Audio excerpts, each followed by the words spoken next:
Duncan v. Becerra, the court case governing whether or not you can have legally large capacity magazines or standard capacity magazines in the state of California, is being heard tomorrow, and you can watch the oral arguments live. I'm going to leave a link down below so that tomorrow at 9 a.m. you can log in on YouTube and watch the video and watch the stream of the court case that's going to be heard.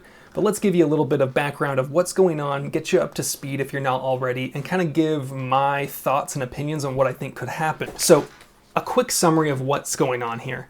The state banned magazines. These were legal to possess if you acquired them legally, but the state said no more. Judge Benitez said, you can't do that, that's not legal, that's unconstitutional. The state said, wah, wah, wah. So for a period of about a week and a half, we were able to buy, sell, import, and manufacture standard capacity or large capacity magazines in the state of California. After that was over, we could then still possess them, pending further review by the courts. The state filed an injunction up to the Ninth Circuit. The Ninth Circuit is going to have a 3-judge panel that's going to look at this court case and determine, did Judge Benitez make the right decision? Did he make any procedural errors? Were there anything that was overlooked or an error in the decision? This 3-judge panel is being made up by Callahan, Lee, and Lynn. Callahan was a Bush appointee, Lee was a Trump appointee, and Lynn was a Clinton appointee.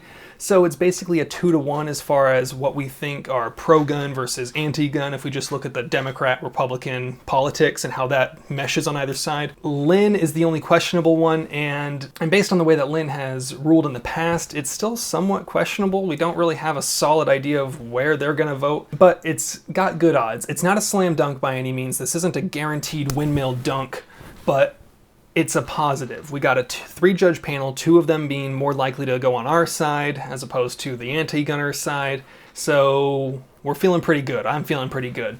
So regardless of what happens, what's most likely going to happen is whoever is the losing side is going to do one of 2 things. They're either going to appeal to an en banc panel, which is a 9-judge panel from the Ninth Circuit, and it's going to be reheard again. This is probably going to be about 1.5 years, 2 years, basically just pushing the ball down the road.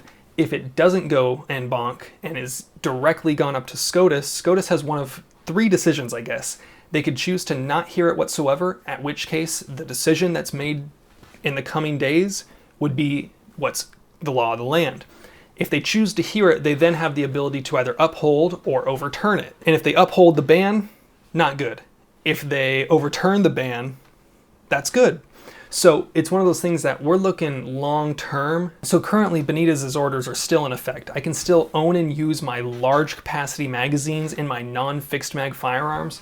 But if it goes to the Supreme Court, or if it ends up being favorable or unfavorable at whatever level the court that it goes to, that would dictate what the future is going to look like. So a lot of people are saying that it's pretty much a guarantee that this is going to go to an en banc hearing. And while we have a few court cases that have done that when it comes to guns, you know, when you look at the odds of overall court cases, the amount of them that actually make it to an en banc panel is fairly low. But a lot of people are saying that, oh, it seems like every time that it's a gun case, it does go to a 9-judge panel on en banc. But right now, the makeup of the panel is so different than it used to be, and I think that's something that really kind of changes it. I think a lot of people are speculating, but I truly don't know if it would. It could, it might not, but since the judge panel is so different, it's going to depend on what the state wants to do, because if it's favorable for us, the state has to make a decision. Do they let this loss and take this L, or do they try to appeal up and then have it affect the entire Ninth Circuit, which would be all these other liberal holdout states? And I don't know. That's something that definitely is cause for potential concern for them. Obviously, it would be good for us nationwide if we could get a mag ban up to the Supreme Court and then it overrule the ban, and then federally there's no more mag bans. That would be pretty cool. But it's a fairly small odds that it makes it to an en banc panel, and then even smaller odds that it makes it to SCOTUS overall. So we'll have to see how it goes. The big worry that I think most people have is if this ruling is overturned and the mag ban is held in place, and then it doesn't make it to a 9-judge panel, and then it doesn't make it to SCOTUS, that would basically mean that this ban is in and it's not going anywhere, which would be concerning to me. But I think many people are favorable now just because we know the judge panel and what's making up it.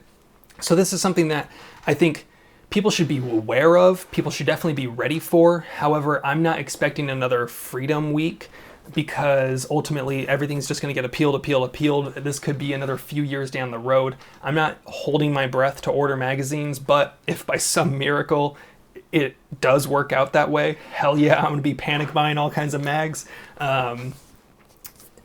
Honestly, I'm pretty good as far as mags, but I know this would be majorly beneficial for a lot of people that weren't able to buy mags during that time, either if they didn't live in the state at that time or if they just didn't know that Freedom Week was a thing back in 2019.